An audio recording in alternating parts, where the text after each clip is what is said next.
Ndoro Abimanyu. Abimanyu aku ngutus karo kowe. Nggih. Wis seru ya omongane, Truk. Cetha nesu iki.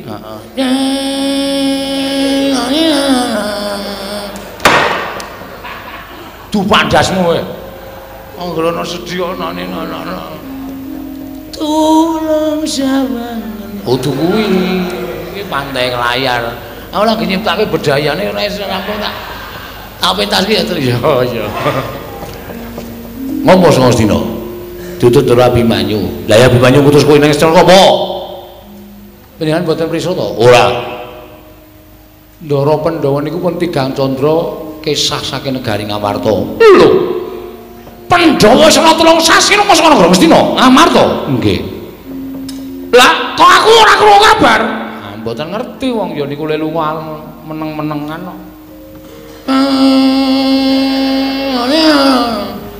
Iki wis ora tintrim ya, Go. Atimu. Lagu opo? Lan atiku dadi siji, aku mentaimu. Mencintaimu cine aja dilangi. Blok ora. Lah terus nyuwun besok kali Begawan Durna. Lah ya terus Ditut Ndoro Abimanyu kaya wis Begawan Durna Pandhawa teng pundi ning Begawan Durna mboten saged paring wangsulan. Malah kula dikeroyok Kurawa. Lho. Malah kowe dikeroyok Kurawa? Nggih. Lah terus dadi perang. Ning sepira to banggane para Kurawa? Nyatane kula ya iso menang. Lah kok kowe iso menang kok mlayu-mlayu ki opo? Begawan Durna sajake ajeng mentala kali kula sinuwun. Mentala piye? Begawan Durna mentala kali kula dheweke nggawa Cundha Manik. Kula ajeng dipateni kalih Begawan Durna. Wah, panos manik cacaran sekretane Bawana. Begawan Durna arep mentala mateni karo Petra kandhang bolong ora lumrah manusa iki. Oh setan kowe. Gong kowe iki ngopo to? Ora nyeneni kowe to? Ora. Wah, tak kira nyeneni kowe. Tiwas tak getak. Wah, ngilangi dramatik kowe cerai. Bagong ngopo? Panjenengan nusun-nusun dikira ndukani kula, kali Bagong digetak. Wo, lah ngempatke karo lafale.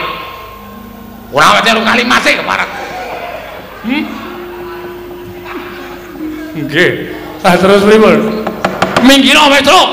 Cundha Manik mungsuhe Nenggala. Lah rame iki.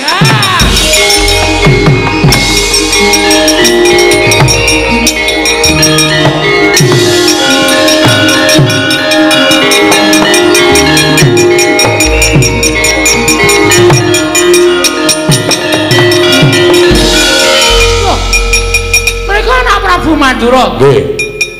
Mlika Kyai Nenggala wonten menapa? Nggo ngembari wong tuwa sing kurang gawean nggawa pusaka tengah-tengah awan ngene iki arep ngopo? Arep ngopo sampean nggawa pusaka? Anu namung mlampah-mlampah nggih. Mlaku-mlaku pripun? Tangel kelakone wong nggawa pusaka ping mlaku-mlaku karepe piye? Mesti ditamake wong, iya, mesti ditamake wong. Nek ngoten kuwi ya arep namake Nenggala ki ning jadane menungso. Lho, sinten sampean? Lho, lepat kula napa? Sampean nggawa pusaka kula nggawa pusaka. Rasa kok yen gulung diduwa piye? Mboten nggih. Mboten kula sampun ngakeni kelepatan. Singgahke. Nun, singgahke.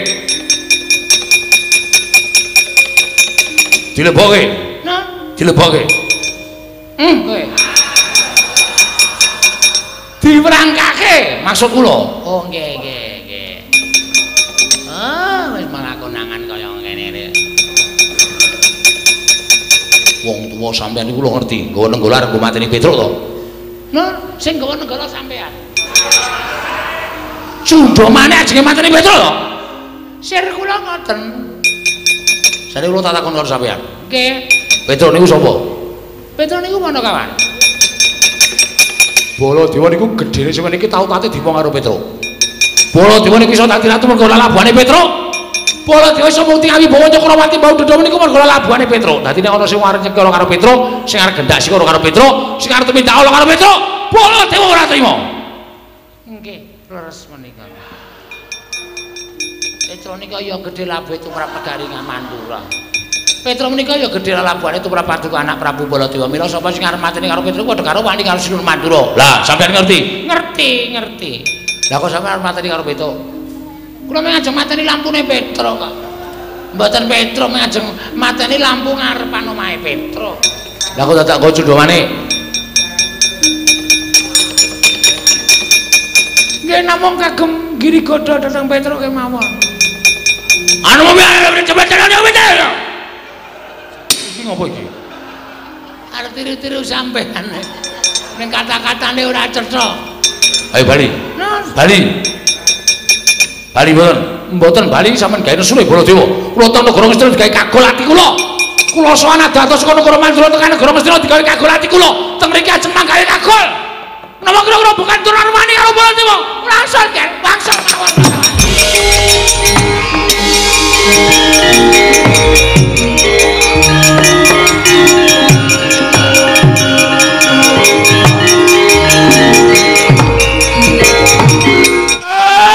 Blok satu lit.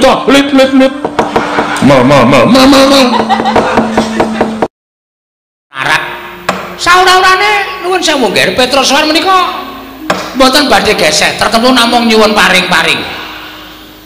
Lajeng kaparingana, Petra, kowe butuh apa? Mangke menawi Petra lajeng matur tumrap kaparingana.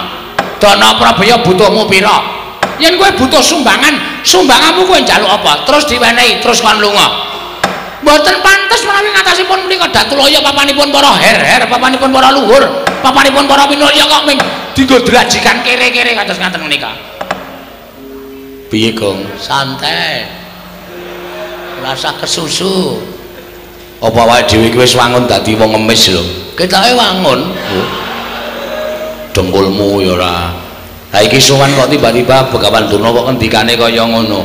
Durna iki suarane atos, Tru. Rasa tok gagas, wis santai wae.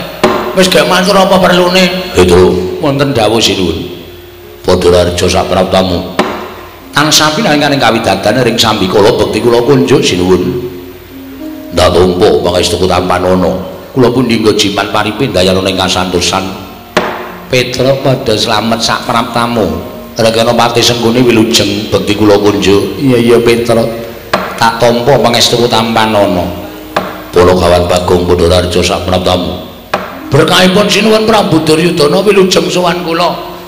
Bekti kula kunjuk sinuwun. Iya, Bagong tak tampa pangestuku Tampanono. Kula pun dinggo jimat paripin dayana ing kasantosan.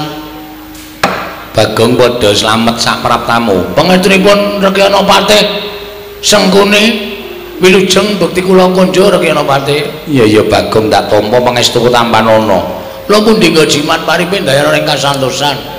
Oh, Petra kantong bolong padha slamet sak praptamu. Slamet ora peduli apa kowe. Lho, kok maksudmu kaya ngono? Apa kowe nyawang itu Begawan Durna kuwi suwijining brahmananing Narendra? Aku kuwi piyayi, kowe dibagekke kok. Ucapmu sapenake dhewe. Napa pun pantes nek wong kaya kula niku sowan ratu kok minganane ming ngemis. Kula tak takon karo sampeyan. Apa Petra iku ndang nang sowan piyayi luhur? Apa kondang Petra kuwi nek sowan wong duwe ming arep jejaluk? Apa kondange kaya ngono? Mestine kaya ngono kuwi. Wong ora duwe iki nek sowan karo wong duwe mesti ming arep jejaluk. Ning Petra ora kaya ngono kuwi. Alah, ora usah dadak silak karo atimu. Nek pancen arep jaluk kok. Nuwun sewu, Mbah. Sampeyan niku senengane ngendak karo gunaning jalma, senengane sampeyan niku ngidak karo sak pepadane. Kula ora seneng nek carane kaya ngono kuwi. Mula nek sampeyan mbagekke kula, nuwun sewu nek kula ora wangsulan mergo sowan kula Petruk niku apik-apik kok teng mriki ming mangsuwarani elek. Dadi atine Petruk mangkel karo sampeyan. Lho, nek mangkel arep ngapa kowe? Kowe nek mangkel arep ngapa? Ki ana pendhita aplotroke kathoke tenan lho. Truk, sing sabar. Aku ora ngomong to. Biasane sing ora sabar iki aku ning aku saiki sabar. Oh, kok iso sabar? Mangan ayam goreng. Oh ayo. Aku saiki wis iso sabar. Ditampa pangestunipun Pandurna wilujeng bekti kula kunjuk. Tak napa? Pangestunipun Tampanono. Nggih. Rada mangkel sajae. Bagong Padhararja. Pangestunipun Begawan Durna Sang Maha Pandhita wilujeng bekti kula kunjuk penemban. Oh iya tak tampa. Pangestu tampan ana. Lah kaya ngene iki lho. Wong ora tau cegetan aten, ora tau neson. Selagine kowe iki luwih tuwa tinimbang Bagong kok kowe iki gampang murup atimu. Bagong iki malah saiki sabar. Bagong iki malah saiki atine ketok nek gedhe. Ditimbali kaya ngono ya wangsulane apik. Terus, ora nesu, ora. Wis tak sabarke kok, Gong. Pangestunipun Penemban Durna wilujeng bekti kula kunjuk Penemban. Oh iya tak tampa. Pangestuku tampan ana ya, Bagong. Nggih. Mergi nang nganti kula wani karo sampean. Sampean niku arepa pendhita balane kewan-kewan. Hus. Kok balane kewan-kewan? Nyatane sampean ngepek kewan, ora ngepek menungso. Loh, iki ketoke alus ning saya atos iki. Oh, ketoke kepenak suarane ning saya ora kepenak. Bagong aja ngrembu perkara kaya ngono. Sing apik ya Bagong, sing sabar, sing ikhlas. Nggih. Punukan Petro, wonten dawuh sinuwun. Sawise satata, nggih. Ana wigati apa? Mula kangge matur marang panjenengan ingsun. Sepisan ngaturaken sembah pangabekti, ndungkap angka kalih. Sowan kula menika dipun utus pepunden kula inggih menika Ndara Abimanyu. Abimanyu anakku, nggih. Ya kene Abimanyu utusan nglawan sira Punukan Petro. Mugi andadosna ing kawuningan Ndara Abimanyu menika pendak dinten muwun. Krana kacariyos sampun wonten 3 jandra ingkang kelengganing dinten sak mangke menika pepunden kula Pandhawa 5 cacahe menika nilar negari Ngamarta mbotenipun mangertosi wonten pundi papan lenggahipun. Lah niki andadosaken sungkawaning kalih para putra klebet Ndara Abimanyu. Monggo mbotenipun mangertosi wonten pundi lenggahipun para Pandhawa. Ora ana baban ingkang menga, andha ingkang sumendhe, banon kang tinumpuk mboten wonten. Malah sampun boten kirang-kirang Ndara Abimanyu menika nyuwun priksa yanging sabtawarga ngrawuhaken para brahmana winasih sewa sugata miyang para nimpuna supados nambah utawa madosi wonten pundi lenggahipun para Pandhawa nanging gagar wigar tenantuk karya. Tumuli nalika semanten petang-petangan kali kula diitung-itung sapa pendhita sing urung disuwuni prisa. Lah kok magragap Ndara Abimanyu paring dawuh Petra kowe sowan ning Sukalima. Gandeng Kanjeng Rama Kanjeng Wanjadipati kuwi duwe guru sing banget dibekteni. Mula nyuwun prisa karo Eyang Penemban Durna Pandhawa nilar praja kuwi lenggahe nang ngendi. Nek panen iso nuduhake matur nuwun, nek ora wis mangsa Baranga Petruk klepat kula nilar Tanjung Anom nganti kalih Bagong sowan teng negara Ngastina. Dados wigatosipun kula menika mboten gadhahi wigatos kaliyan Sinuwun Prabu Duryudana. Nanging nuwun sewu, kula sowan mriki menika betah Begawan Durna. Mergi kala wau kula jujuk wonten ing Sukalima menika suwung. Mboten wonten tiyang babar blas lawange gembokan. Tumunten wonten santri sing matur kalih kula nek Begawan Durna sowan teng Ngastina. Wes kula jujuk sowan mriki. Nuwun pangapunten nggih sinuwun. Sowan kula wonten sanipun Sinuwun Prabu Duryudana menika mboten betah kaliyan panjenengan. Ning kula badhe nyuwun ngampil Begawan Durna mboten ketang namung sekedhap kemawon. Badhe kula suwuni prisa wonten pundi lenggahipun para Pandhawa dinten sakmangke menika. Nek Begawan Durna saged ngaturaken kula akoni nek pendhita pancen kondang monyor-monyor, pendhita kalukengrat wasis wasiteng ngesi. Ning nek Begawan Durna ora iso ngaturaken wonten pundi lenggahipun para Pandhawa pun sarembug kalih Bagong. Wiwit dinten menika Durna kudu minggat saka Ngastina. Pun ngoten mawon atur kula menawi wonten lepatipun nyuwun pangapunten, sewu lepat nyuwun pangaksama. Oh Durna, wonten dawuh nggih. Petruk matur kados mekaten. Bapak Durna sampun tanggap kula semanggaken, kula caosipun Bawasesa. Petruk, pripun, Mbah? Kowe butuh karo aku to, para kawan? Nggih. Bakal takon apa? Mbok penak jagongan iku adu arep.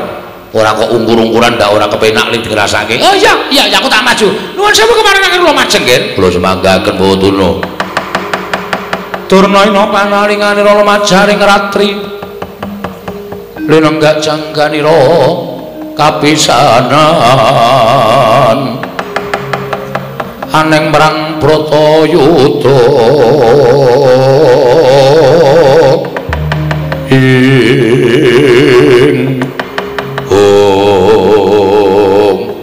Petro pripun Mbah kowe butuh takon karo aku nggih takon apa Kacarios Pandhawa menika sampun tigang candra nilar negari Ngamarta dadosaken susah penggalipun Ndara Abimanyu kula nyuwun dawuh menawi penemban Durna menika pandhita ingkang pinter saestu lan ngertos sadurunge winarah kula ajeng nyuwun mriksa Pandhawa menika lenggahi teng pundi saniki tasih sugeng napa sampun boten wonten Bapa penemban Durna utawa Yang penemban Durna kula aturi paring dawuh simbah pendhita kula aturi paring dawuh Pandhawa saniki teng pundi nek pun kecetha keterangane ajeng kula jujuk papan lenggahi para Pandhawa ajeng kula jak bali teng negara Ngamarta kula kanthi kundur wonten negari Ngamarta gandhok plekundung swalu gembol sumarante hawala Petro pripun wis pirang-pirang dina iki tak arep-arep kok ora ana wong takon tentang Pandhawa lah kok dadi kowe teko ana ing kene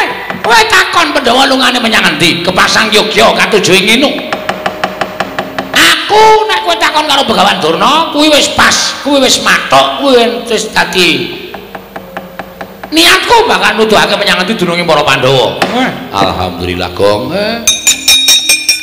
Begawan Durna ngerti Pandhawa lenggahane endi wis gak ditakoni ae gak dijuk Pandhawa gejak kondur terus nek kira-kira Begawan Durna ngapusi ora sampe melu apa pacule sirahe kok konjur tegel patule semen lha piye nek pendhita apus-apus arep ngopo urip ya mung ngapusi kono kene Allah modar malah wis ora kokean omongan sabar ya Bagong sabar pacule urung ana mengko aku gawa aku dadi sak kepenamu kowe teng pundi Petro nun kok sik aku tak takon karo kowe dasarmu apa nek aku ora ngerti kok kowe arep nundung karo Begawan Durna Durna kon minggat saka negara Ngastina kuwi dasarmu apa kowe iki mung gedibal kowe iki mung ponokawan kok ngelungake brahmana kaya aku dhuwur derajatku nang negara Ngastina dhuwur derajate sampeyan nang negara Ngastina ning sampeyan ora duwe hak kewajiban tumrap negara Ngastina lho kok iso kaya kandha kaya mangkono lha nggih dasarmu apa dasar kula melu duweni negara Ngastina Sina Prabu Duryudana menika mung ratu wakil niku ora duwe hak tumrap negara Ngastina sing duwe hak tumrap negara Ngastina menika para Pandhawa monggo Pandhawa niku momongan kula tur upama ditelusur babakan sejarah Petruk niku ngewangi udak-udak Petruk niku ngewangi gotong semen mikul wedi jaman bangun negara Ngastina mula nek kula niku nundung sapa wae teng saking negara Ngastina sing ora duwe hak tumrap kewajiban negara Ngastina kula sah ento ngoten kaya sampeyan niku nek Ngastina dilenggahi pendhita sing ora ana nyatane sing putih ping serban karo ketune ning atine kuning jerone ndok bosok kula ora trima lho wong sampeyan minggat sing mriki ha to Gong cocok ora minggat yo gajuli ya Tru sabar Gong aku sabar kok Tru ya ora sak gampang nesu ora maton to dasar kula dadi arep sapriki niku sing dadi lenggah dampar Prabu Duryudana ning Petruk duwe wenang tumrap negara Ngastina kula sing bangun Datulaya kula sing ngewangi udak-udak kula sing wangi gotong bata kula sing ngewangi makani para pekerja-pekerjane kula niku ya duwe andil tumraping negara Ngastina dadi aja dimengke sing duweni Ngastina niku mung para-para pengarep-pengarep boten pengarep niku duwe pikiran ning sik temandang ora ana apa arep dicor nganggo pikiran pikir Mbah dan semanten ugi sing mikir ora ana nek ana sing tukang nyambut gawe ya ora mlaku mula loro-loro niki dadi siji aja diya diniya nek ora ana aku ora bakal dadi kaya ngene sakniki tembung kaya ngono disingkirke niku tembung sing mikolehake awake dhewe tembung sing gumendhung mergo awake dhewe aja ana aku niku pun mboten jalan sakmenika pun mboten jalan sakmenika menungso niku kedunungan pikiran kedunungan ati kedunungan rasa nek gelem gumregah ngumrembyake tangan jangkake suku pikire gelem diolah niku napa-napa bakal kelakon mung kari gelem apa ora tembunge keset apa ora nek keset ya dadi wong rekoso nek ora mesti entuk dalan rezeki niku tumrap kula ngoten Biar Petro iso dadi modin ya, Tru. Nek mejang gleling ya Petro ki. Tur kenyataan kuwi ora mung omongan tok. Dadi nek sampeyan ora iso ngandhake ndoro-ndoro kula Pandhawa, oh tenan, kula ora mung ngomong goro. Kula kan lunga sing mriki. Kula kan ngangkati sandangan sampeyan lemari-lemari kula kan ngangkati tumpake gerobak terus minggat nduh teng pundi sampeyan papan pernai. Nek aku lunga mesti digoleki para Pandhawa, kula sing matur. Nek Durna wis lunga, kowe mesti didukani karo para Pandhawa. Nuwun sewu, Pandhawa ki arep juragan kula, kali kula wedi. Kali kula mitung. Mergo apa? Pandhawa ki niteni karo kabecikane wong liya. Ngoten. Pandhawa ki niteni karo dharma bektine batur-batur kaya kula niki. Pandhawa niku ora tau lali karo dharma bektine kaya kula. Mula arep kula niku ora sowan mbok suwene 7 taun. Nek kula tiba-tiba sowan te negara Ngamarta, dirangkul karo para Pandhawa. Petruk tanpa kowe aku ora iso kaya ngene. Petruk tanpa kowe Pandhawa ora kaya ngene kahanane. Niku lho apik-apike bebudene para Pandhawa. Mongko wong kaya ngoten niku angel, golek-golekane angel. Ngoten. Dadi kula suwun sampeyan niku nek umpama dadi piyayi ya ngelinga karo labuhane para kawula-kawula, ngelinga karo labuhane karo wong-wong cilik. Nggih, aja sak penake dhewe. Ngoten. Petro, nun. Barang kowe kandha kaya mengkono aku pengen jujur karo kowe. Jujur napa? Blaku tang terus terang aku ora ngerti Pandhawa nendi. Lah kok mau muni ngerti? Aku mau kepengin nutup-nutupi. Neng barang kowe ngandhake kaya ngono kok terus luwe becik aku jujur karo kowe ning nuwun sewu nek kowe ngelungake aku ora gelem. Lah nek ngoten kula paksa. Lah nek kowe maksa karo aku, tegese kowe ngejak sulaya karo Begawan Durna. Kula sulaya karo sapa-sapa ora diwaten kula menika bener. Ngoten. Nek pancen sampeyan ngejak sulaya karo Petruk, sampeyan ora gelem lunga saka negara Ngastina, mergo iso ngandikake Pandhawa lungane nendi? Lah nuwun sewu, teng pundi papane wong neter Katigdayan? Lho. Panen nang karo Begawan Durna, sing kula wedeni apamu? Metu jaba, metu jaba. Petruk, kowe metu jaba dhisik sampurna ning paselakan. Aku meneh keterangan karo kowe. Janji goro ditenono. Oh, ana pendhita tak ileng-ileng.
Tinututi lamun katututan lamun mangsa prawira tiktaya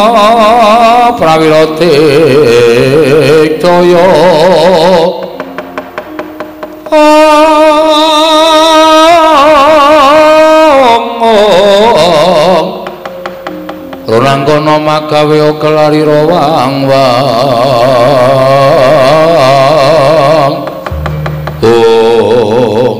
Petruk Ndara Surtayu ya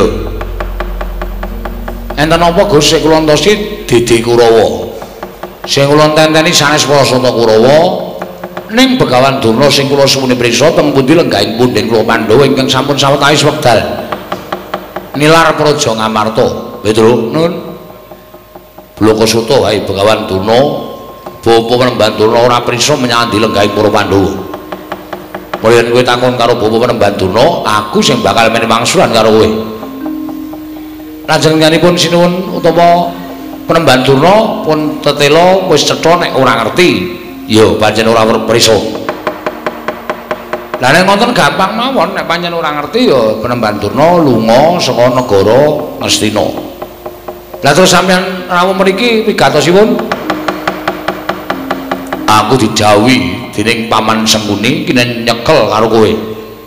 Nyekel napane? Lho, awakmu iki. Kersane tak bondo tak krincung sing nglebokke pakunjaran. Gedhe kok tak pateni Petruk.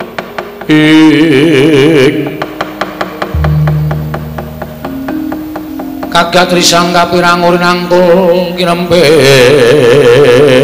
kempit dosa ngreknaning bawana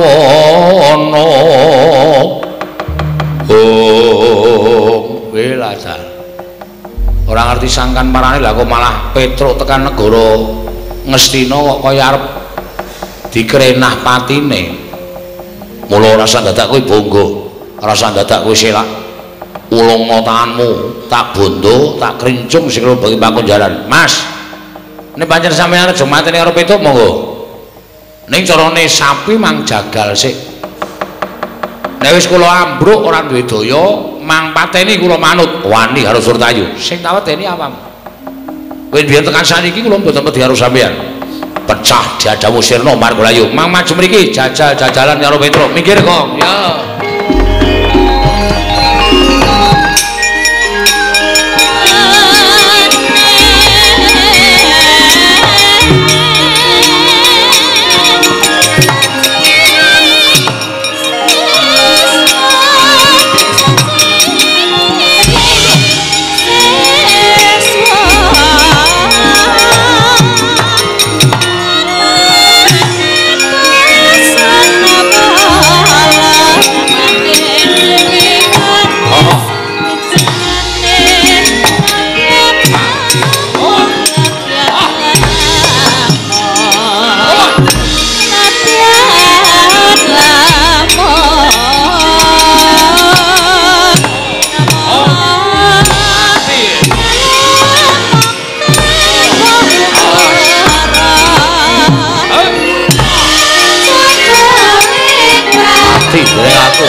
Pajajaran Petruk ngobrak-abrik para Sata Kurawa iki malah sing ketok Bagong iki Petruk ngejak aku Mas nah aku ora tumandang karya nah aku ora nyambut gawe dikira aku ora ngawahi karo Petruk lho wani karo Kartomarma aja kok ming Kartomarma Karto ndelosor aku kan wih iki merganing patimu sirna dening aku ayo panggau tak ayoni kene marganing patimu Singalena Praping Lalis lakon dadi penjangkamu iki merganing iki lare wiwit sok kabar kok ming ngono wae mati dening aku gaceng siramu wae mo karo marmo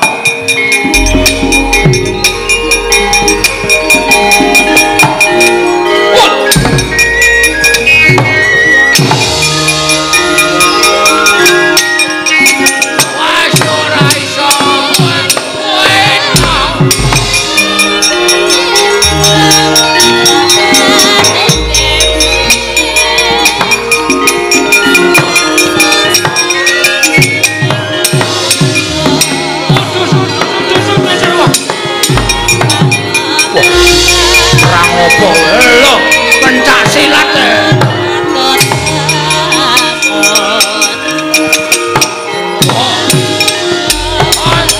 mati weh wani karo juragan ayo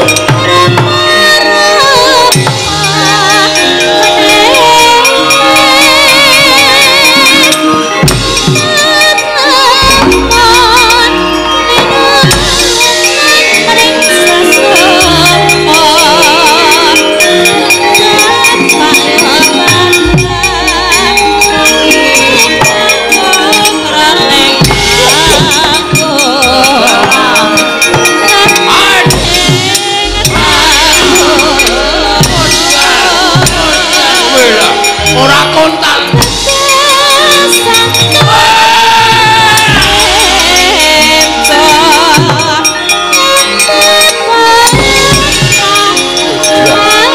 sirah padang kebal rene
Gong ngantel jasmu ya ora kok kuwi ngopo Gong kok matane abang mendem ya oh ayo mulane aku nek ora ngene iki ra wani ya Truk ngombe apa ya spiritus Wis saiki ora ana golek minuman ora ana spiritus tak kake Coca-Cola ombe dilalana iki waduh payah kowe kok kene Truk wis kok kene ngono wong arep perangkut dadak gedheke ati ngono kuwi ora entuk kon gedheke ati oh kapokmu kapan kowe ayo haji kono ngopo kok malah muring-muring dhewe asma lasirun mah mlaku-mlaku lasirun iki sapa tukang eson ora tungguson mah mlaku-mlaku ndasa asikanan oh sapa-sapa kok asma tenan ayo kesel yo dadak ombeni barang ping arep karo Kartomarma dadak werna-werna ora sampe lek trajangi dhewe le oke hati-hati ya Tru ana kira-kira wae alah ngomong aku sae oh iya ana ngene ya Ati harus so. Ah iya. Ora pandang brutu apa? Pandang brutu, pandang bulu. Aduh, mau tenan aku. Ya wis rasa maju, tak maju. Sone aku nek konangan mata keplak yo kok. Wong ora ape kok dienggo. Ulung sawangan aku. Ora dari namane to. Nguruke dari namane. Ya wis nguruke dangdut wae ning kene rasa perang. Nandang. Ya. Ajiker aku ditinggal dhewe. Awar turu ning pangkone sinden-sinden. Njur sapenake dhewe ora. Arep ngoseh-ngoseh ning kono. Ben awak pengen. Iya ya. Lah trajange dhewe le. Hati-hati ya, Tru. Ya.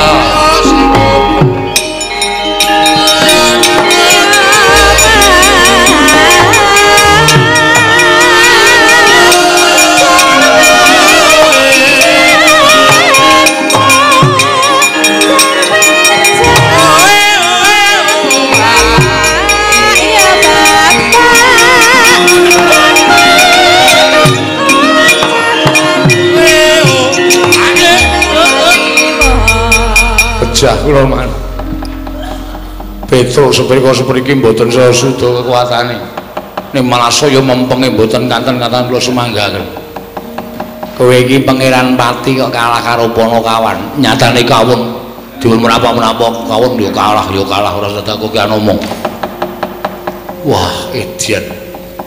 Bagong perang kali kula. Bagonge mungsuh Kartomarma nggih. Tandange ngawur. Wah, wis sajake kaya wong pinter pencak ngene. Wah, kok iso rusuk kula mboten wantu musuh Bagong kula semanggaken. Jengklit barang sak penake dhewe. Lah dalala sapa sing urung maju iki sing arep maju? Swatama wonten dawuh. Maju le, nggih ngestaken dawuh Petruk. Mboten manut kan kula wajar. Wis sakarepmu pateni ya kena iki.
Gage arep menang karo Kartomarma menang karo Raden Surtayu musuh Swatama entuk musuh kowe ayo walesan Petruk kowe diantemi kok meneng wae mlirik matamu kowe menungso apa kowe panjenengan apa lah kok dadi kowe meneng wae ayo Gage ayo walesan kowe ngece karo kowe ngino karo dume tak antem ora apa-apa matamu mlirik kok anggemu aku ya anak pendhita kowe anak batur diantem kok ora apa-apa malah mecicil mripate anggemu apa ayo kowe malah suaraku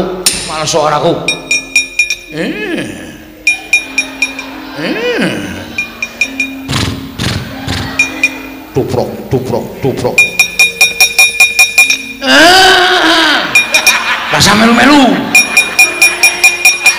aku gumae terus sok melu-melu togong ngene.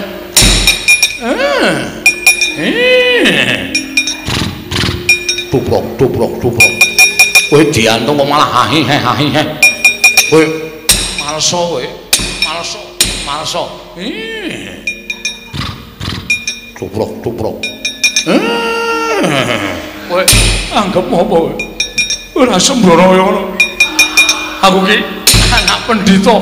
Lah kok dadi koyo diantem kok ingahi tuprok das matos iki diantem kok malah ingahi Bro weh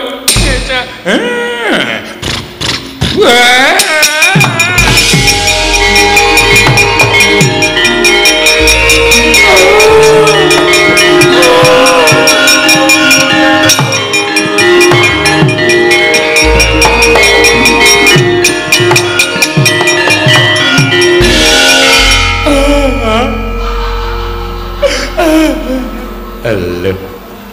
Iki ngapa iki? Prajurit maju, ora katon tatu kok mundur nangis. Man, ngapa? Ati kula sakit, Man. Kak lara kenapa? Manah kula sakit. Petruk kula jotosi. Lah iya, aku ya weruh. Nggih, Man. Petruk kula antemi sak manut karo karep kula sak mempeng-mempeng kula. Kula ken males ora gelem males ning matane mejejel. Bareng gelem males niku mboten ngantem. Piye? Enten iki, Man. Terus cangkeme ngaten iki. Terus sikile tuprok. Wonten niku, Man. Niku bola-bali niku suwe-suwe tak rasake ati kula saya lara. Saya lara terus kula nangis. Adik anakku ngger satama. Pulo-pulo bejamu dadi 20. Mula ya Petruk ki ngerti sejarahmu. Dikon bales ora bales ning malah ngono kuwi. Niku artine napa, Pak? Teng ati kula kok lara banget. Kuwi tegese Petruk ki ngece karo kowe. Lho, ngece bab napa? Ngece nek kowe kuwi anak jaran. Paman ampun slometan. Kula niki anak pendhita, ibu kula widodari. Widodari ning keleke papat. Kok keleke papat? Sikile papat. Mbokmu kuwi jaran. Man. Ngono patih tak jotosi tenan. Ibu kula niku widodari. Widodari ning biyen jaran. Jaman di ngono bapakmu kuwi wujude jaran. Napa nggih? Beda mongi kok. Mula kowe sikilmu duwe tlacak kaya ngono, rambutmu kaya suri merga kowe patutan karo jaran. Aja kuwatir iki dilongkas ana Bupati Kap. Kowe melu ora? Bupati Kap napa? Lho, balapan jaran. Kowe ra ya iso mlayu to, engko paman wong tuwa ajar tenan. Lara atiku. Monggo Kanjeng Rama niku crita kalih kula nek bojone niku garwane niku ibu kula niku widodari. Widodari ning doyan suket ateges jaran. Edian. Biyen ning nglakoni pripun nggih, Man? Lah ya mbok. Aku ya ora ngerti kaya. Wong bapakmu ki nglidhike ra jamak-jamak. Napa riyen niku dereng enten wong ya nah. Ning bapakmu ki mbok menawa pas bingung. Usah-usah nglakoni. Lara ati. Dene ana ning pertapan kondange pendhita garwane widodari.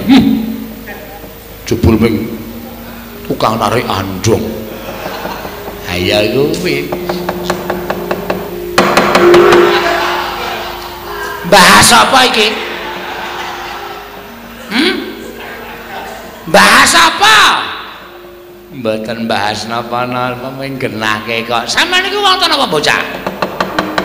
Sampeyan niku wong tuwa napa bocah? Lah nggih wong tuwa semene bocah entek-entekke kempongan.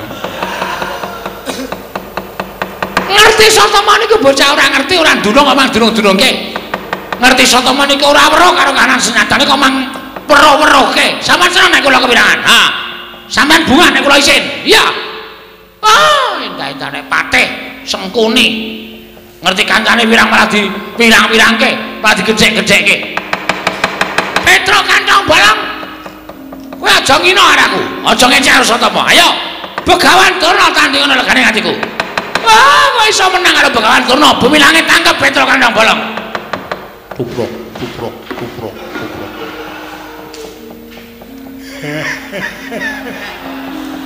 Kono guyu kono. Bahagia. Hah? Sukacita kowe. Nek ana wong kepirangan kok senenge ra jama-jama penyakit ora. Ayo Petro. Adu antos sing balung mleting kulit. Yen perlu kowe nggawa pusaka. Pusaka apa? Aku ora bakal wedi. Ayo ponokan, masuk kene atiku. Tuprok, tuprok, tuprok. Tuprok, tuprok, tuprok. Tuprok. Tuprok. Isih medem. Tolong rungokno.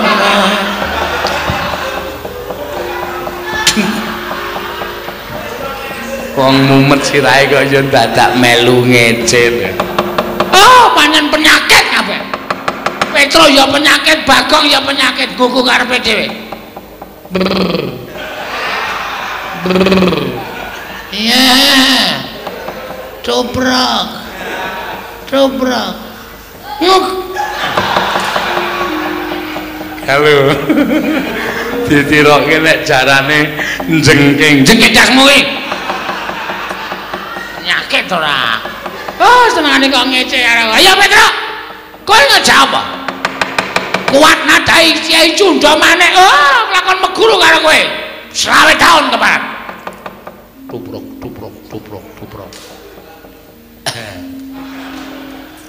Dobrak, dobrak.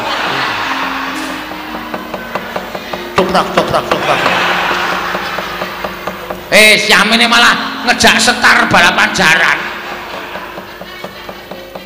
Aku ki gumun karo Petro ki. Biyen sik ngabari sapa ya?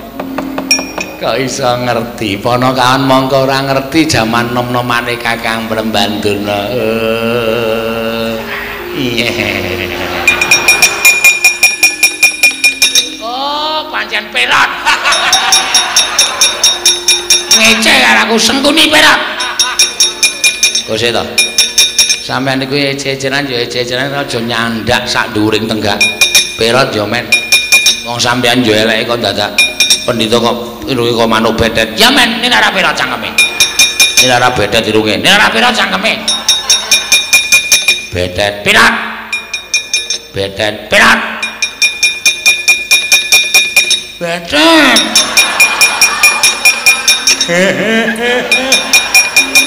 Bagong tak linggis dase tenan kok.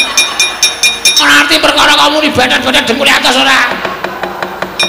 Lho, Bagong ngerti nek sampeyan iki pendhita kaya manuk bedet. Ya bedet sampeyan pelot. Bedet. Pelot, bedet, pelot. Tetrat. Tetrat. Arat. Durung muni kok wis diwangsuli ora.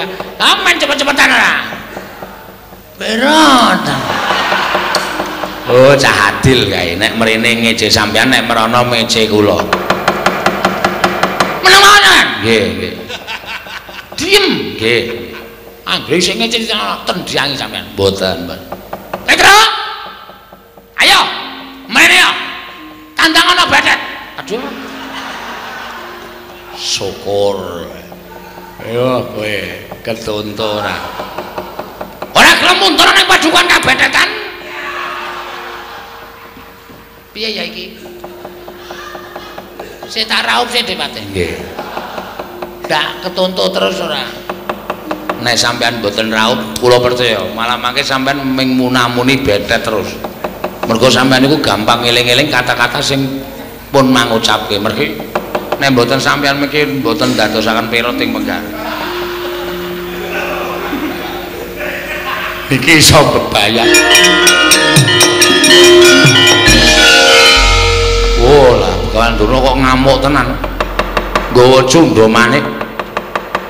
Murung mubiar kaya ngono kae. Gong, le, mlayu le, mulih ayo mati tenan kabeh.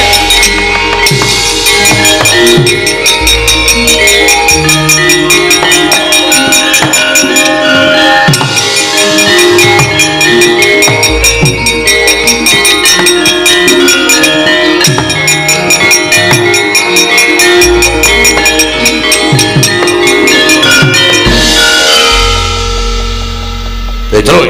Nggih. ketemu Durna, rene ketemu Sinuwun Mandura, Petruk kantong bola. Gawe geger negara Ngastra, menungso wokan, glandang ning kono. Kelungkung.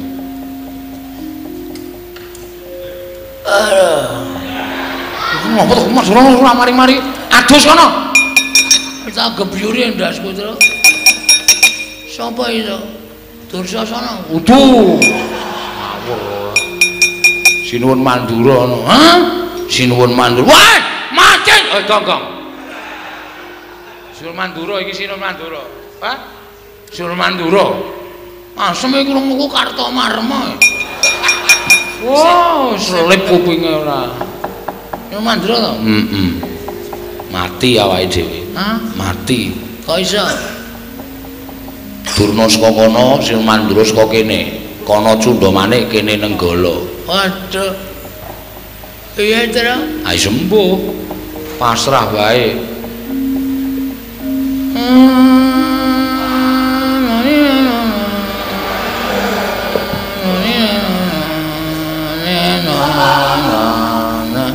Ngopo iki gong iki? Nganggo keyboard.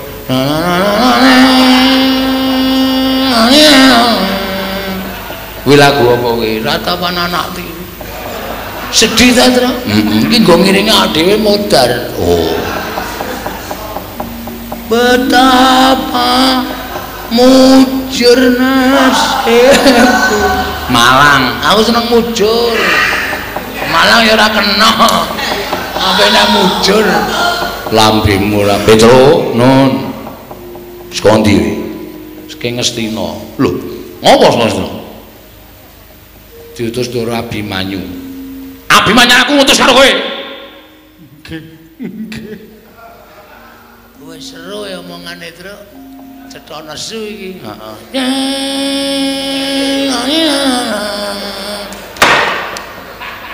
Dupandasmu kowe. Anggrana sedya anane ana. Tulung sawangen. Oh kuwi iki pantai layar. Aku lagi nyiptake bedayane ora iso rampung tak. Tak pentaske ya Tru. Ya. Ngopo Ngastina? Ditut karo Abimanyu. Lah ya Abimanyu ngutus kowe ning Ngastina apa? Panjenengan boten prisa to? Ora. Ndara Pandhawa niku pun tigang candra kisah saking negari Ngamarta. Lho. Pandhawa sing tulung sasi nang Ngastina Ngastina. Ngamarta. Nggih. Lah, kok aku ora krungu kabar? Ah, mboten ngerti wong ya niku lelu meneng-menengan kok. Iki wis ora tintrim ya, Gong. Atimu. Lagu opo? Lan atiku dadi siji, aku mentaimu. Mencintaimu, cine aja dilangi. Blok ora. Lah terus nyuwun pirsa kali Begawan Durna. Lah ya terus diutus karo Abimanyu kaya Begawan Durna Pandhawa teng pundi ning Begawan Durna mboten saged paring wangsulan. Malah kula dikeroyok Kurawa. Lho. Malah kowe dikeroyok Kurawa? Nggih. Lah terus dadi perang. Ning sepira to banggane para Kurawa? Nyatane kula ya iso menang. Lah kok kowe iso menang kok mlayu-mlayu ki opo? Begawan Durna sajake ajeng mentala kali kula sinuwun. Mentala piye? Begawan Durna mentala kali kula dheweke nggawa Cundamanik. Kula ajeng dipateni kalih Begawan Durna. Wah, panos maning cacaran sekretane Bawana. Begawan Durna arep mentala mateni karo Petruk kandhang bolong. Ora lumrah manusa iki. Oh setan kowe. Gong kowe iki ngopo to? Ora nyeneni kowe to? Ora. Wah, tak kira nyeneni kowe. Tiwas tak getak. Wah, ngilangi dramatik kowe cerai. Bagong ngopo? Bagong ngopo? Panjenengan nusun-nusun dikira ndukani kula, kali Bagong digetak. Wo, lah ngempatke karo lafale. Ora wete karo kalimate keparek. Nggih. Lah terus pripun? Minggir Petruk. Cundha maneh mungsuhe Nenggala. Lah rame iki.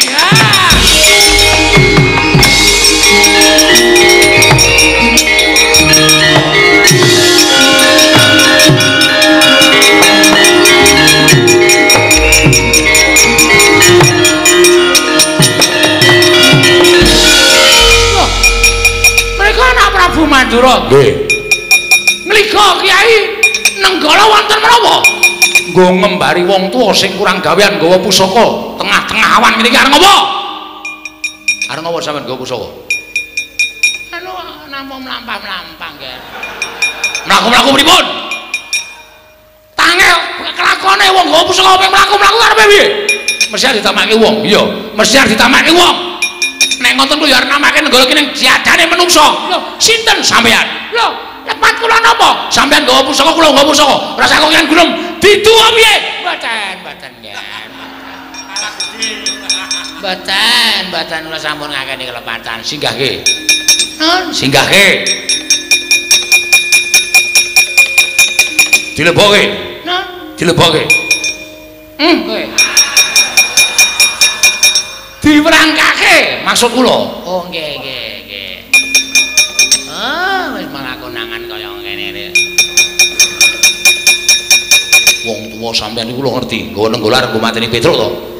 Nah, sing nggawa Nenggala sampean. Cundha maneh ajenge mateni Petruk to. Sir kula ngoten. Sare kula tak takon karo sampean. Nggih. Petruk niku sapa? Petruk niku Manakawan. Baladewa niku gedene sampeyan iki tau tate diwong karo Petruk. Baladewa niku iso dadi ratu mergo labuhane Petruk.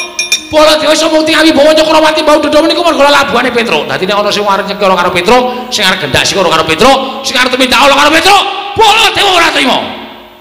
Nggih, leres menika. Petruk nika ya gedhe labuhe tumrap negari Mandura. Petruk menika ya gedhe labuhane tumrap paduka anak Prabu Baladewa. Mila sapa sing arep mateni karo Petruk padha karo wani karo Sinur Mandura. Lah, sampeyan ngerti? Ngerti. Lah kok sampeyan arep mateni karo Petruk? Kula mengajeng mateni lampune Petruk kok. Mboten Petruk mengajeng mateni lampu ngarepan omahe Petruk. Lah kok dadak nggo cundha maneh. Nggih namung kagem girigoda dhateng Petruk kemawon. Anu piye cepet ya. Iki ngopo iki? Arep tiru-tiru sampean. Ning kata-katane ora cetha. Ayo bali. Bali mboten bali sampean gawe nesune Baladewa. Kula teng negara Ngastina digawe kagol ati kula. Kula sowan dados saka negara Mandura tekan negara Ngastina digawe kagol ati kula. Teng mriki ajeng manggawe kagol. Napa kira-kira bukan turun wani karo Baladewa? Langsung kan bangsa mawon.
Kowe bali nggih. Sing kurang gawean ki Abimanyu. Lho, lah utusan kali kula kok. Lah iya. Mesine utusan karo kowe kuwi golek pendhita sing luwih ampuh. Golek pendhita sing didaya. Aku kuwi saben dina campur karo Begawan Durna iki kapitayanku sithik karo Penemban Durna. Lah kok dadi dadak utusan sowan Begawan Durna ki nak ngececeh wektu to. Oh nggih.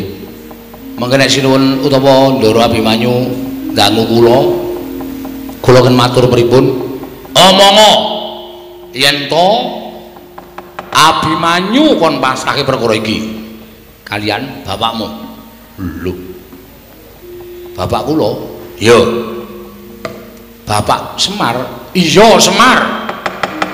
Semar ki arep peming derajate ngaceplik kuwi mung Panakawan batur nanging kae dewa Ngijawantah. Kae dhisik Sang Hyang Bathara Ismaya. Moka Semar ora ngerti menyang ndi dununge para Pandhawa. Mulane nganti Semar ora iso ngandhakake menyang ndi lengkahe para Pandhawa. Wajib Abimanyu ora trima marang Semar Badranaya. Oh nggih, mboten ming Ndara Abimanyu, kula bapak, kula barang ora bakal trima. Karo bapakne Semar, pancen Semar niku wong ampuh tenan ya, Kong. Oh iya ta Kong. Oke, ya. Sing ngintip. Nek ngoten kula nyuwun pamit sinuwun, sing ati-ati aja kaya bocah cilik niki matur sembah nuwun. Ya le mulih ya. Kula tak matur Ndara Abimanyu ya, sing ati-ati aja kaya bocah cilik Panakawan Petruk. Sing sayo sing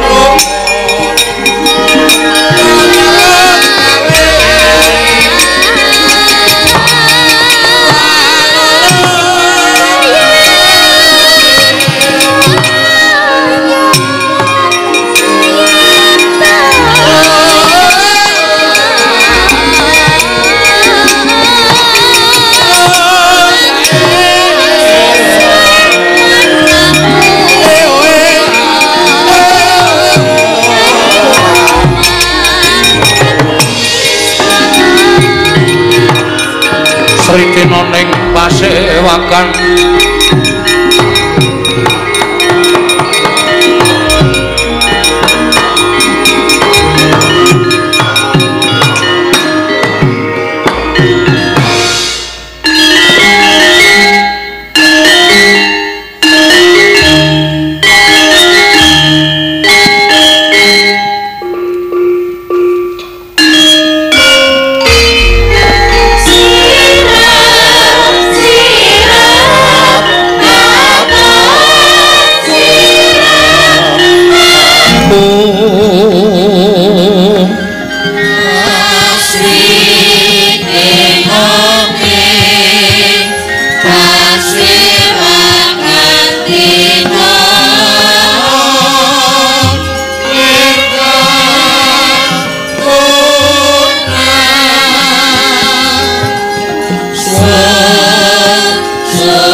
Marikoten prayitna semuriris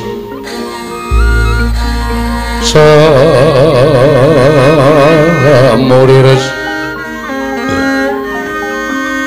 iko balik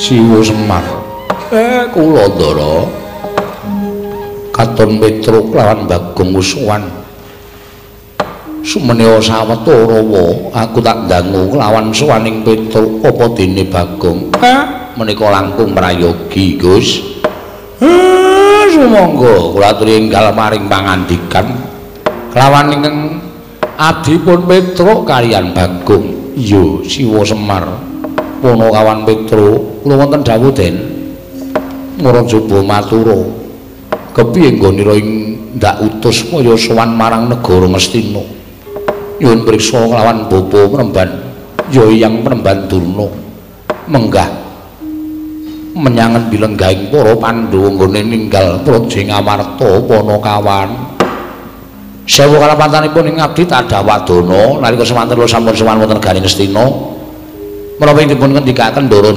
Abimanyu sampun laturaken kaliyan pun Begawan Durna. Nanging nuwun sewu. Kula nampi dawuhipun Sinten Prabu Baladewa, Petruk rumangsaku sing kurang gawean kuwi Abimanyu. Nuwun sewu lho menika kula nirakaken panjenenganipun Ndara Mandura. Iya Panakawan. Aku wae sing srawung sambendina karo Begawan Durna iki kapitayanku mung sithik.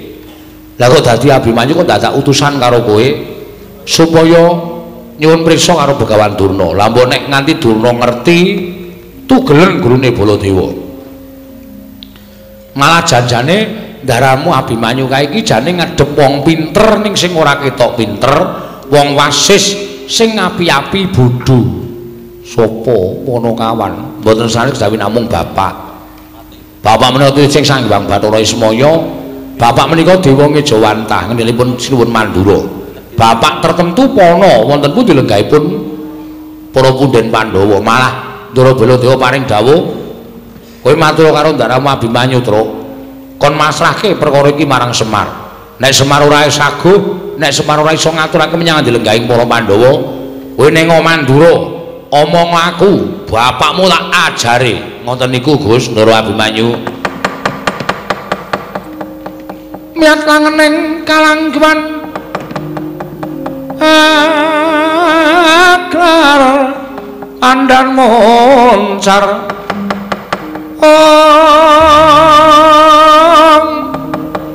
tinaner kekonang sursara tetan padang kasur lan pacaring purnaming ngekono dasare mangsa katiga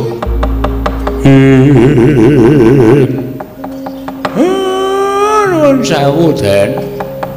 Lah kok ngoten ngendikaning ingkang Wahing Mandura Siwa Semar ora usah dadak selak marang kewajiban. Oh ngerti lamun Siwanaya Ntaka mlebu pamonging para Pandhawa ndak kira Siwanaya Ntaka wis apal marang lagak lagu lan lagianing kepunden Pandhawa.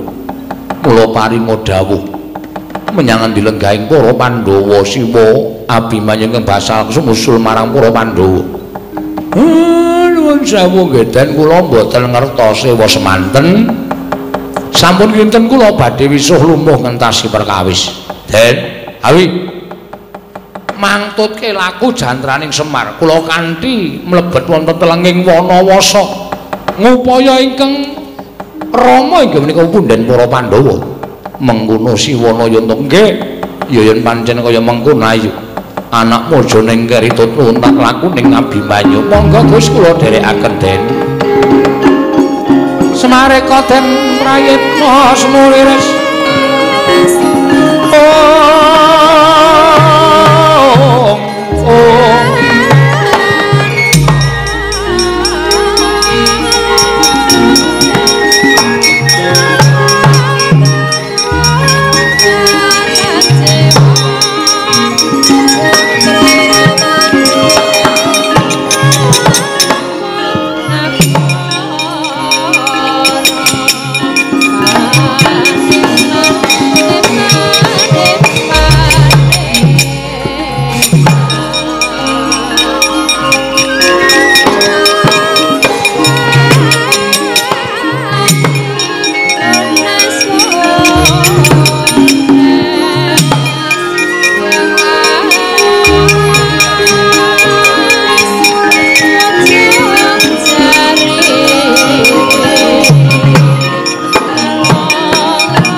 Menos mubang wangarono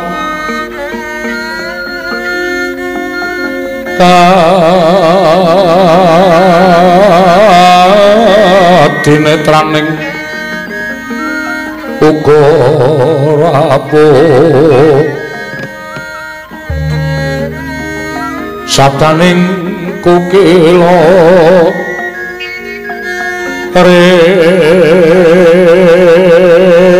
kanikara sakatar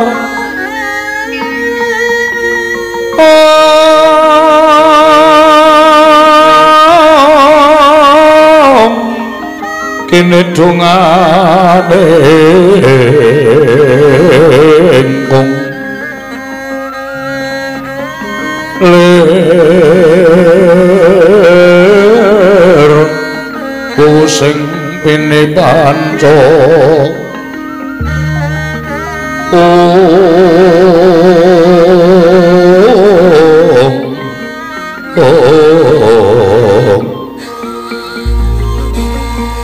Bapak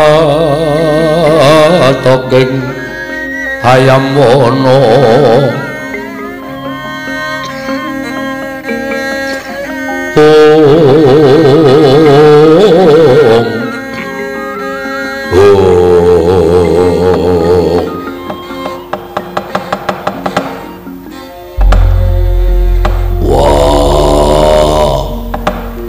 kakangku aja mbok kira aku wani ganggu nggonmu nglakoni tapa brata nanging kadreng nggonku kepengin ngerti wiwit budal saka negara Ngamarta barep kakangku ora taren apa-apa ora paring pangandika apa-apa marang adimu malah saiki mapan ana ing tengahing alas wis pirang-pirang candra suwene barep kakangku ora jugar nggone nglakoni tapa sediamu apa lan karepmu piye yen pancen mengko apa kang dadi karepane barep gambuh karo apa sing tak pikirake mestine aku ora bakal selak bakal nyengkuyung karo wateking barep kakangku nggone nglakoni tapa ning telenging alas Koko Prabu kepareng mbabarono dhateng ing rayipun Arjuna samangke menawi sampun pono menapa ing sampun paduka lampahi tartemtu ingkang raya nyengkuyung dhateng kersa paduka Kanjeng Koko Prabu.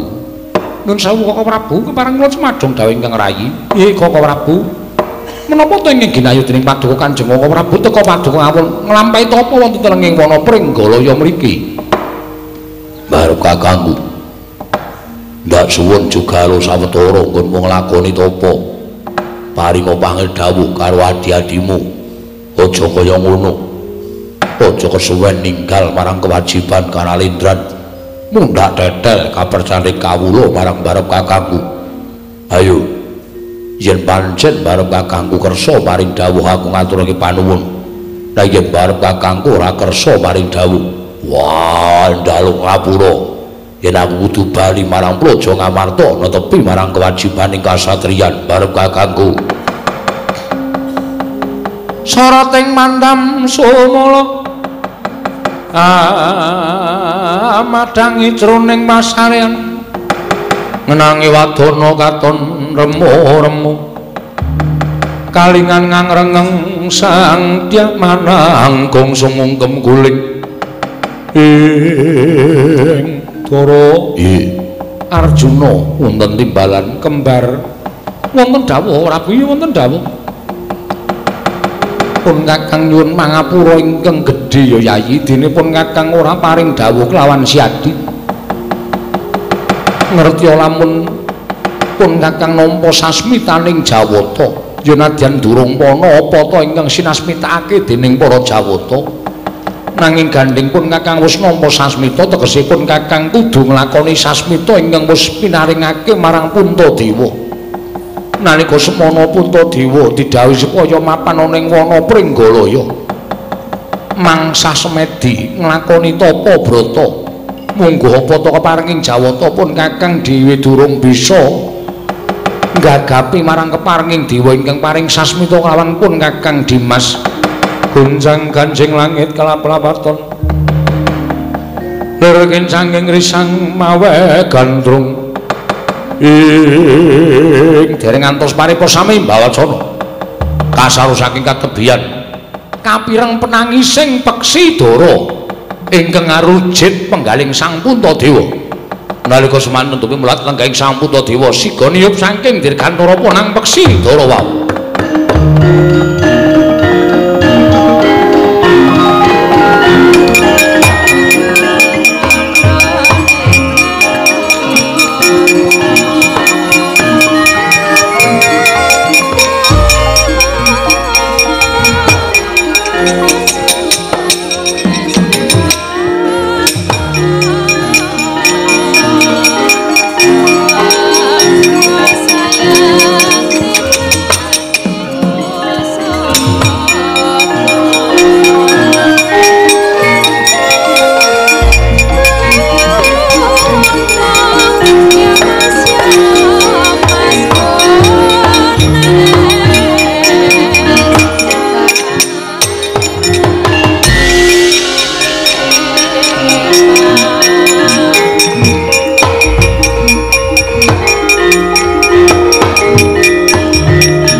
Gunjang gancing langit kelap-lapaton lergen sanging risang mawe gandrung Werkudara.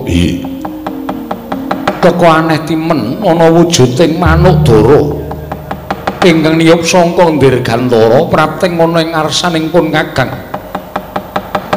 Gusti Maha Gedhe, Gusti Maha Agung lan Maha Priksa. Barep kakangku mara gage ingkang lumrahi manuk Dara saben cecaketan kalian menungso mesti mabur adoh. Nanging teka iki nyedak kalau lenggahe barep kakangku. Mula takonana apa wigatine. Manuk Dara yen pancen sira bisa tata jalma sak tataning jalma wantah. Sira kuwi sapa lan wigatine apa dene prapta ning ngarsaning sun. Waduh. Sinuwun sesembahan kula sampun boten wonten papan malih kinarya pengayomanipun ingkang abdi.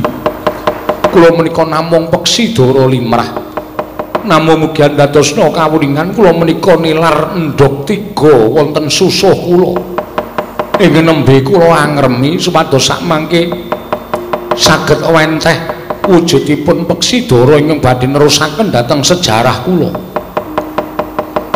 Sira wujuding peksi Dara lumrah ingkang ninggal susuh sababe apa?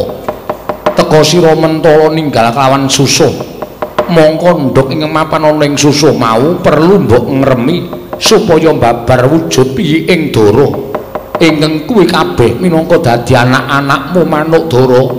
Krana anggen kula dipun bujung tuwin dipun oyak-oyak kan satunggiling peksi ageng menika ingkang wujud Raja Wali tuwin Garuda. Sinuwun kula badhe dipun tedha dhateng Garuda menika kala wau satemah kula mlajar saking susuh kula. Tebih nggon kula mabur sampun sayah sewiwi kula. Tumunten kula nyuwun tulung dhateng Paduka Gusti kula Sanata.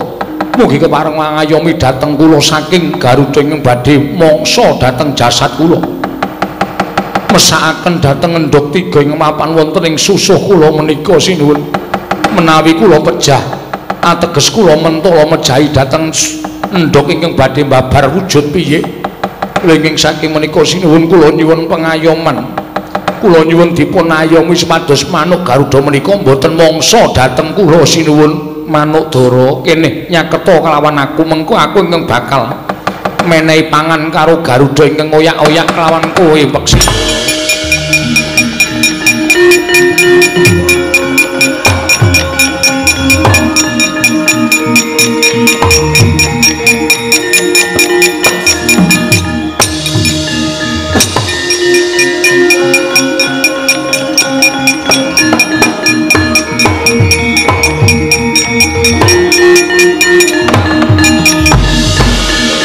Kahangro sesumbar lindhu bumi gonjing kumaludha guntur ketuk ing manuk Dara wonten dawuh sinuwun apa iki aran Garuda ingkang motho-motho kelawan sira inggih menika ingkang badhe mangsa dhateng jasad kula Garuda sira kuwi wujuding manuk ingkang gedhe nanging sabab apa sira teka ora ngayomi marang wujuding manuk Dara ingkang luwih cilik tinimbang Garuda malah kowe bakal mangsa marang manuk Dara. Nuwun sewu sinuwun. Menika sampun dados kodrating gesang manuk Dara menika kedah dados mangsa kula. Apa kowe ora mesakake manuk Dara lagi ngremi ndok cacah telu ing susuhe kudu mati dadi mangsanmu. Ateges kowe uga mentala mateni marang anake manuk Dara ingkang isih wujud endhog mapan ana ing susuk. Babar kawis menika sanes tanggal jawab kula. Ingkang wigati kula namung manut dhateng kodrating Hyang Mahanasa bilih Dara menika dados mangsanipun ing abdipun Garuda menika.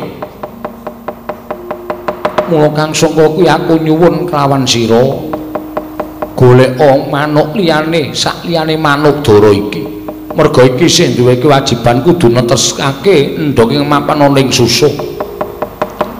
Sampun boten saged yen to ora bisa saiki kowe nyuwuna marang Puntadewa. Nyuwuna marang aku. Sira njaluk ijol manuk apa? Mengko aku ingkang bakal golekake waton aja manuk Dara iki. Iki mesakake manuk Garuda mboten. Kedah Dara menika ing dados mangsa kula. Lah banjur karepmu piye? Paduka sinten? Aku Nalindra Ngamarta Prabu Puntadewa. Walah dalah nyuwun pangapunten Gusti. Nadan kula wujudipun Garuda parandene kula menika mangertos bilih Prabu Puntadewa nika Nalindra ingkang lila lair terus ing batin. Panjenengan Nalindra ingkang tansah bebantu dhateng sak pepadaning kitah. Kula saged nglenggana bilih Paduka ngayomi dhateng manuk Dara menika. Nanging kula nuwun sewu. Jejering Nalindra kedah madheg wonten ing adil lan bebener sampun ngantos awrat ingkang sesisih tegesipun ngawrataken manuk Dara nanging entengaken dhateng kula. Semantrogi ngawrataken dhateng kula nanging entengaken dhateng manuk Dara. Sedaya kedah sak traju lan sak bobot. Ya pancen kuwi ingkang bakal ndak lakoni. Mara saiki coba sira njaluk ijol apa? Sinuwun. Menawi adilipun panjenengan sampun paring panggesangan dhateng manuk Dara, mila kula nyuwun dagingipun Dara ingkang badhe kula mangsa menika kedah dipun lintoni dhateng dagingipun Nalindra ing Ngamarta.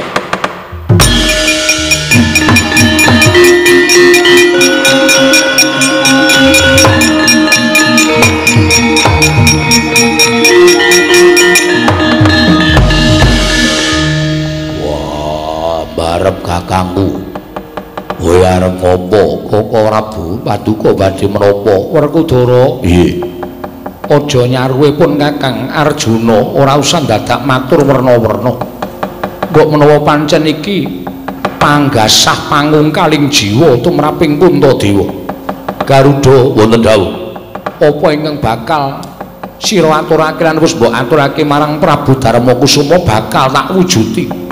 Ora wegah nggonku bakal menehi jol daging ingkang bobote padha karo manuk Dara. Kabeh dadi srana nggonku ngrampungi perkara iki kanthi adil lan bener. Werkudara, nggih. Arjuna wonten paring adhawuh. Golek watu sartane wujuding kayu ingkang dawa. manuk Dara iki arep tak timbang karo boboting daginge Puntadewa Janaka.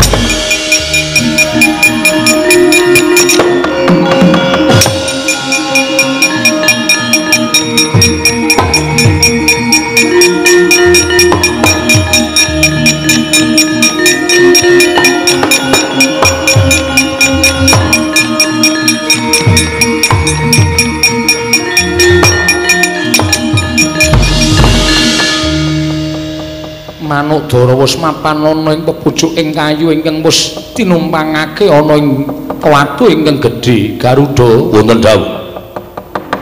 Muga kowe neksenana yen to nganti abot sisih sarta ora adil nggonku nraju kelawan daginging Puntadewa lan daginging manuk Dara. Sumpah ana uripe Puntadewa ora bakal mulya selawase urip. Lega lahir batos kula sinuwun. Nanging menapa paduka menika lahir batos sanganipun badhe maringaken daging paduka kinarya lintu menawi ngantos kula mboten nedha dinten menika kula badhe wejah. Nadyan tekaning mati bakal ndak wujuti Arjuna wonten paring adhawuhipun Kakang nyuwun ngambil curigamu Koko Prabu badhe menapa.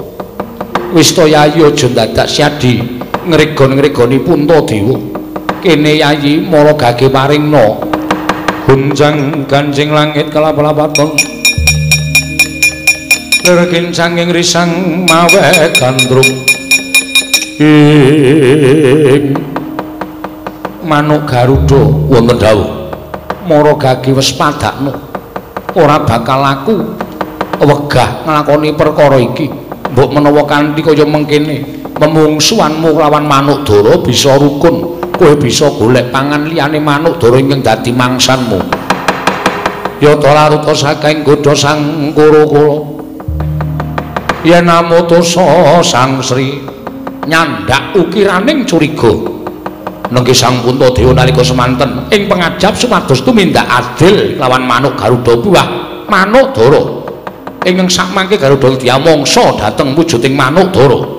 Tinumpangake wonten ing sela wujuding kajeng ingkang saged kinaya nimbang awrating manuk Dara kelawan daginging Sang Prabu Puntadewa. Sigra tinancepake wonten lengen den geret mangandhap temah muncrat ludira mancur kagiat Sang Werkudara wau. Oh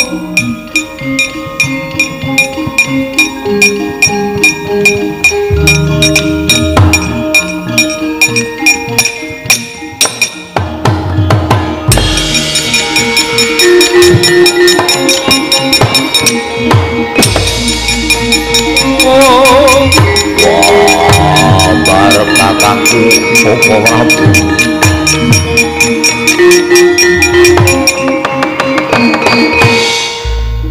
Dres kang ponang ludira temetes wonten ing siti madyaning Bandala parandri datan ngraos sakit Sang Puntadewa sigra nyandak lerepaning daging ingkang wis bineset dening Sang Puntadewa tinumpangaken wonten ing kajeng ingkang riyaya tetimbang parandring mangke tasih ketingal awrat manuk Dara sigra datan wigih ringa-ringa nyandak curiga den beset asta ingkang sisih kiwa mengandhap ngantos dumugi tlapakan katon malerah astaning Sang Puntadewa wau.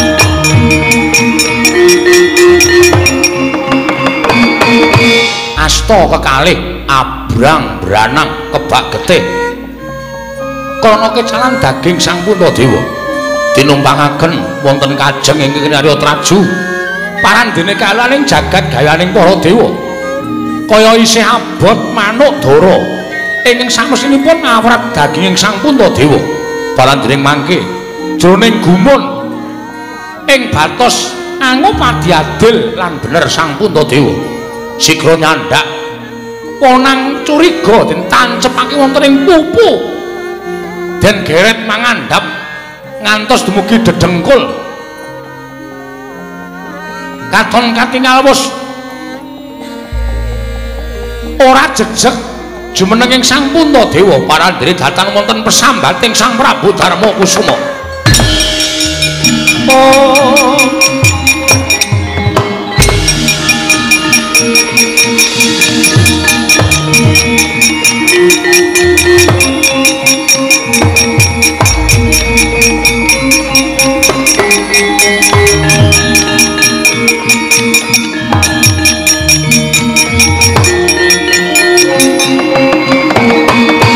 Pupu kiwa tengen bos bimeset dening Sang Puntadewa. Namung katingal inggih menika wujuding suku ingkang abrit krana kebaan getih. Parandene samangke tasih ketingal awrat manuk dara kaliyan daginging Sang Puntadewa. Saya datan kuwasa Sang Werkudara. Wah, barep eling. Wah, aja mati mergo kowe ngeboti nyawane manuk dara. Kok Prabu kula nyuwun wangsul curiga. Kok Prabu mugi kula panturi maringaken. Wah, barep aja edan. Pantok puntaning tekad Sang Puntadewa.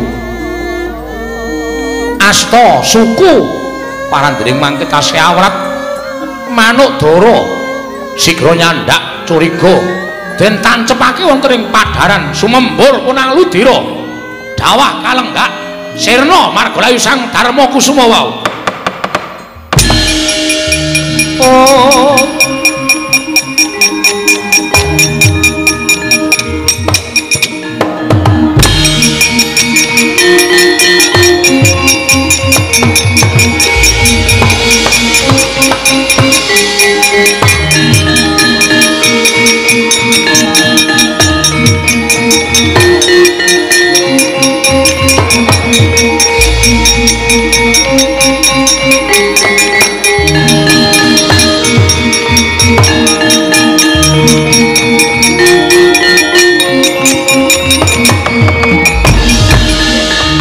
Suram Dewangkara kinggen lir manguswa kang layon denya ilang kang memanise wadananira layu umaku jamratnya maratani ing Werkudara guru akehku aja kuwatir kang dadi atinira. Arjuna ulunten maring adhawuh ngerti yo lamun ingkang dadi Garuda mau yekti panjenengan ulun wondene ingkang dadi manuk dara mau Kakang Pukulun Bathara Narada ingkang wis sarembug nedya nyoba marang lair batine kadangmu Pambayun ya kuwi Si Puntadewa. Wah, nanging barep kakangku wujude nganti kaya ngono. Wah, saiki malah tekaning pati. Buya tekaning pati ulun ingkang bakal ngusadani kelawan kadang kita Darma Kusuma. Wah, Bathara Guru kakekku mangsa Baranga.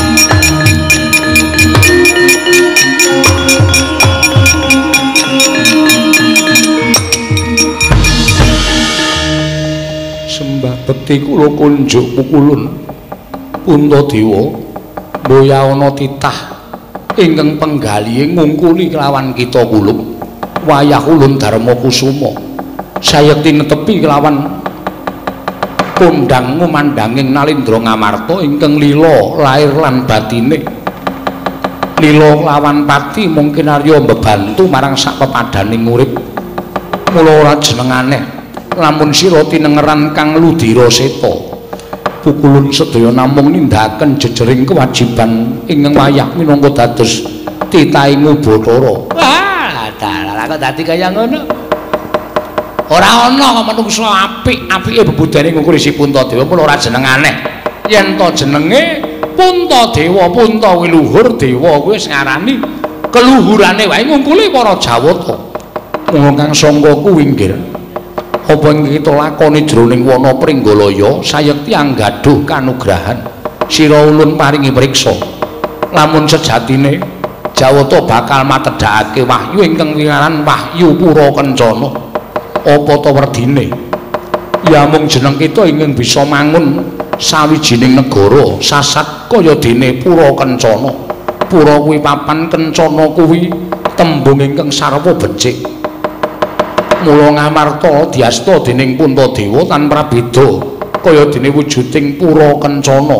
Papan ingkang kebak kanikmatan karukunan sarta kebak rasa ayem tentrem ora ana regejegan. Kabeh mau merga saka panguwasa kita kula Puntadewa lan perbawaning Wahyu Pura Kencana marga tampan ana nggih Darma Kusuma.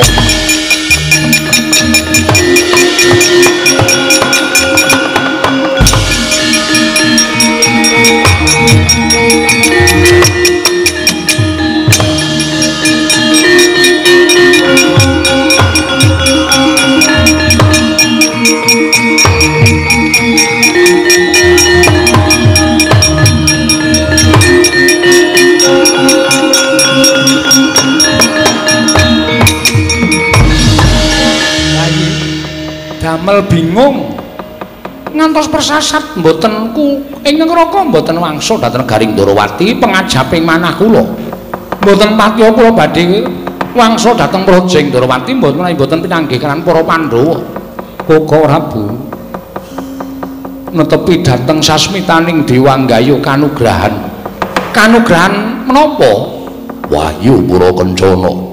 Barep kakangku wis kelakon kedunungan Wahyu Pura Kencana jagat Dewa Bathara pun kakang melu seneng pun kakang melu bungah yayi kula mangayu bagya lan ngempil dhateng kamuktening Wahyu Pura Kencana menika yayi.